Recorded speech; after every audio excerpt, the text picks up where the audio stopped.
प्यारे साथियों नमस्कार। क्या हाल चाल है आप लोगों का। उम्मीद करता हूं आप लोग का हाल चाल स्वस्थ होगा, मस्त होगा और आप लोग अपने पढ़ाई में जोरों शोरों से लगे होंगे। प्यारे साथियों मैं हूं गोपाल सर। आज किस क्लास में दोस्तों मैं आप लोगों को बताने वाला हूं बिहार बोर्ड क्लास 9 जो आप लोगों की गणित वाली बुक थी दोस्तों, उसी का पहला चैप्टर संख्या पद्धति का प्रश्नावली 1.2 पर आज हम लोग बात करने वाले हैं बिल्कुल बारीकी से और आसान भाषा में। कमजोर बच्चों के लिए यह क्लास काफी विशेष जाने वाला है। तो चलिए भाई साहब क्लास को करते हैं शुरू। उससे पहले आप लोगों से रिक्वेस्ट है, चैनल पर नए हो तो चैनल को कर देना सब्सक्राइब।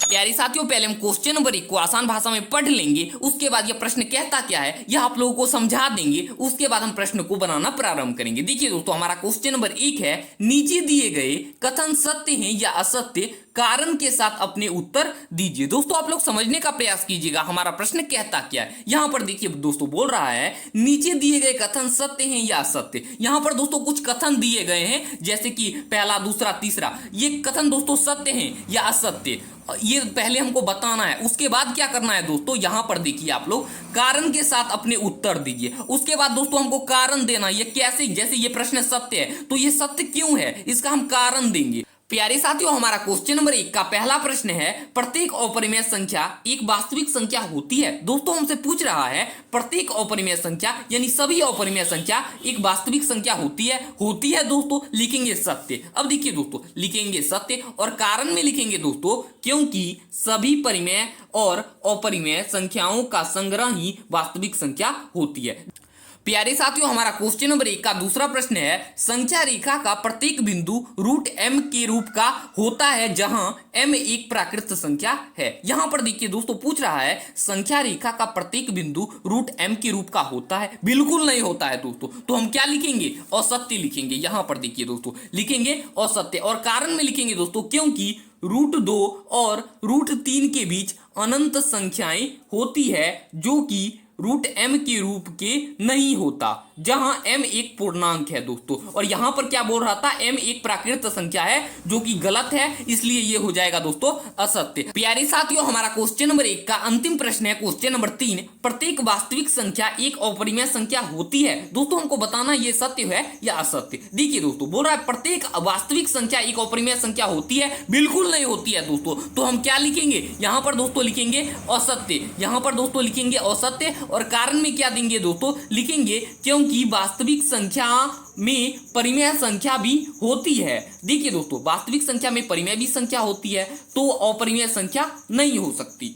आशा करता हूं आप लोग क्वेश्चन नंबर 1 के हर एक प्रश्न को समझ गए होंगे, समझने में कोई दिक्कत नहीं हुई होगी और बनाने में काफी मजा भी आया होगा। प्यारे भाई साहब हमारा प्रश्नावली 1.2 का क्वेश्चन नंबर 2 है। यहां पर देखिए बोल रहा है क्या सभी धनात्मक पूर्णांक के वर्गमूल अपरिमेय होते हैं, यदि नहीं तो एक ऐसी संख्या के वर्गमूल का उदाहरण दीजिए जो एक परिमेय संख्या है। तो यहां पर आप लोग क्वेश्चन नंबर 2 को समझने का प्रयास कीजिएगा। यहां पर देखिए दोस्तों बोल रहा है क्या सभी धनात्मक पूर्णांक के वर्गमूल अपरिमेय होते हैं, बिल्कुल नहीं होते हैं दोस्तों। तो सबसे पहले तो दोस्तों यहां पर नहीं लिखेंगे और आगे देखिए प्रश्न में बोल रहा है यदि नहीं तो एक ऐसी संख्या के वर्गमूल का उदाहरण दीजिए जो एक परिमेय संख्या है। अगर दोस्तों धनात्मक पूर्णांक के वर्गमूल अपरिमेय नहीं होते हैं तो एक ऐसा उदाहरण देना है जो कि परिमेय संख्या है। तो देखिए दोस्तों सबसे पहले क्या लिखेंगे भाई साहब, मेरे भैया और मेरी दीदी कृपया करके इस प्रश्न को समझने का प्रयास कीजिएगा, या एग्जाम में आएगा। देखिए दोस्तों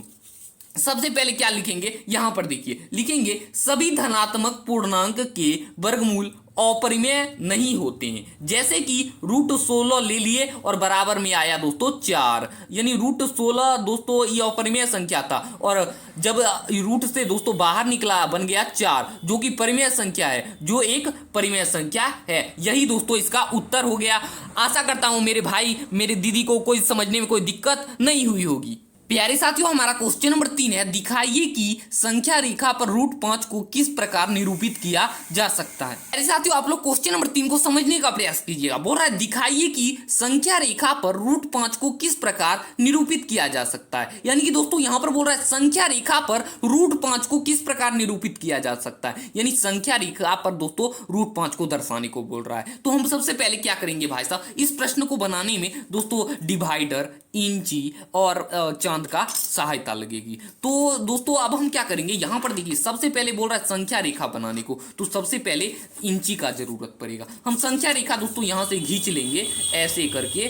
देखिए दोस्तों संख्या रेखा हम कैसे खींचेंगे, चांद को ऐसे रख देंगे मतलब इंची को, और ऐसे संख्या रेखा खींच लिए। अब देखिए दोस्तों यहां पर ऐसे करके 1 लिखा है, यहां पर 2 लिखा है, 3 लिखा है, वैसा ही दोस्तों हम कर देंगे। जैसे कि यहां पर 2 लिखा है, 3 4 5 6 7 8 9 और यहाँ 10। अब देखिए दोस्तों हम क्या करेंगे, इसको हम दोस्तों जीरो ले लेंगे। इस संख्या का नाम, इस रेखा का नाम जीरो रख दिए। इसको दोस्तों 1 और इसको 2, इसको 3, इसको 4, इसको 5 और इसको दोस्तों हम क्या करेंगे -1। जीरो के इधर वाली संख्या को माइनस लेंगे और इसको -2 और इसको -3। अब देखिए दोस्तों यहां पर देखिएगा, आप लोग ध्यान दीजिए, ये √5 है और इसका वर्गमूल क्या आएगा, 2.2 कुछ आएगा, यानी कि 2 से थोड़ा अधिक आ रहा है। यानी कि इसका देखिए दोस्तों जीरो से लेकर इस रेखा, जीरो से लेकर 2 तक में आ रहा है, 2 से थोड़ा अधिक, यानी जीरो से लेकर दोस्तों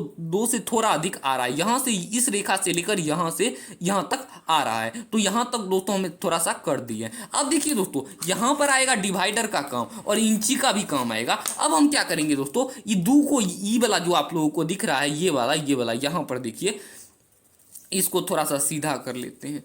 ये वाला जो दोस्तों दिख रहा है, इसको 2 के यहां पर रखेंगे और यहां पर से दोस्तों 90 डिग्री जो है रेखा, यहां पर देखिए दोस्तों 90 डिग्री यहां बन रहा है, तो यहां पर दोस्तों 90 डिग्री लगाएंगे। अब देखिए दोस्तों 90 डिग्री यहां आ रहा है, तो क्या रेखा हम इतना बड़ा खींचेंगे, बिल्कुल भी नहीं। अब देखिए दोस्तों यहां से दोस्तों हम 1 इकाई की रेखा खींचेंगे। यहां पर पेंसिल से दोस्तों यहां पर काम करेंगे। दोस्तों इसको भी पेंसिल से ही बनाना था, लेकिन कलम पेंसिल से बनाते तो आपको क्लास में नहीं दिखता, इसलिए हमने कलम से बना दिया है, लाल कलम से। अब देखिए दोस्तों यहां पर पेंसिल से हम बनाएंगे, यहां पर 1 इकाई की रेखा खींच देंगे दोस्तों, 1 इकाई, यानी कि 2 से लेकर 1 तक बस।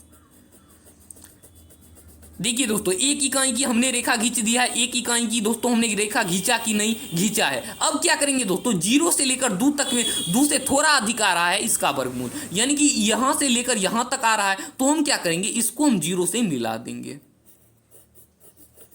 0 से दोस्तों हमने मिला दिया है। क्या करेंगे प्यारे साथियों, हम 0 से लेकर 2 तक में लेंथ को मापेंगे, यानी दूरी को मापेंगे। जैसे कि 0 को पर रख दिए दोस्तों सुई को और 2 पर रखे पेंसिल को, यहां पर दोस्तों रख दिए। अब देखिए इतना हमारा लेंथ आया है, तो अब हम क्या करेंगे, इसको यहां पर रखेंगे दोस्तों, यहां से क्या करेंगे दोस्तों, चाप खींचेंगे ऐसे करके थोड़ा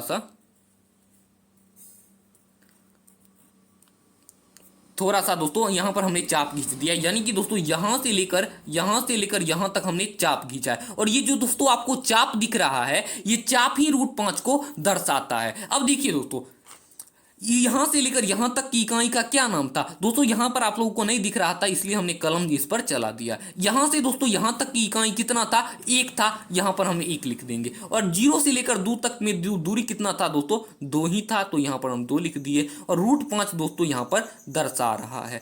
ये चाप जो दोस्तों दिख रहा है, ये √5 को ही दर्शा रहा है। अब देखिए दोस्तों, अब हम सीधा अगर √5 को रेखा पर दर्शा दिए, तो अब ये मान्य नहीं हो गया कि √5 यहीं पर दर्शाया जाएगा। जैसे कि अगर हम भारत के वासी हैं, तो हम सीधा नहीं कह देंगे कि हम भारत का वासी हैं तो प्रमाण मिल जाएगा। हमको कुछ दिखाना पड़ेगा सबूत के रूप में, इसलिए अब हमको इसको सबूत के रूप में कुछ दिखाना पड़ेगा। प्यारे साथियों यहां पर आप लोग समझने का प्रयास कीजिएगा। देखिए जो यहां पर आप लोगों को 1 दिख रहा है ना, अब हम पाइथागोरस प्रमेय से चलेंगे। पहले लिख ही देते हैं ताकि आप लोगों को समझने में कोई दिक्कत ना हो। लिखेंगे पाइथागोरस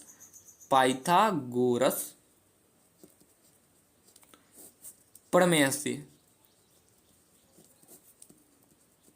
अब देखिए दोस्तों ये आपको क्या दिख रहा है, समकोण दिख रहा है, और ये जो एक है ये क्या है दोस्तों, ये लंब है। तो दोस्तों इसको हम लंब मान लिए। और दोस्तों ये क्या है, तो ये दोस्तों आधार है, ये आधार होता है। जैसे कि कोई भी समकोण मान लो, समझो समकोण पर आप लोगों को समझा देते हैं। समकोण के लिए दोस्तों ले लेते हैं ऐसे,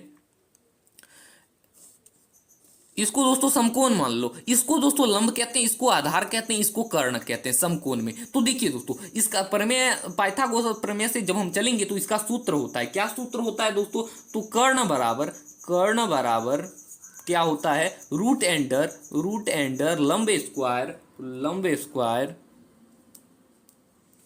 रूट अंडर दोस्तों लंब स्क्वायर प्लस में आधार स्क्वायर। अब देखिए दोस्तों लंब क्या है, एक है तो एक स्क्वायर, और आधार क्या है, यहां पर दो है, दो स्क्वायर, और ऊपर रूट।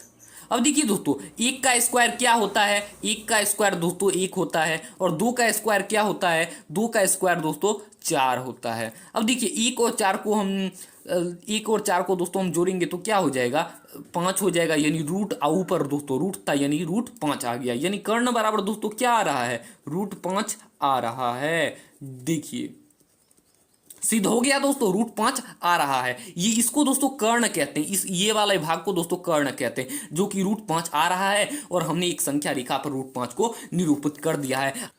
आशा करता हूं आप लोग क्वेश्चन नंबर 3 को समझ गए होंगे। अब देखिए दोस्तों अगला प्रश्न क्वेश्चन नंबर 4 है, जो कि एग्जाम में नहीं आता है। अब देखिए दोस्तों प्रश्नावली 1.2 में कुल 4 प्रश्न थे, जो कि चौथा प्रश्न तो आता नहीं है, जो क्वेश्चन नंबर 3 तक हमने बता दिया है। और आशा करता हूं आप लोग प्रश्नावली 1.2 के हर एक प्रश्न को समझ गए होंगे। तो मिलेंगे अगली वीडियो में, तब तक के लिए धन्यवाद।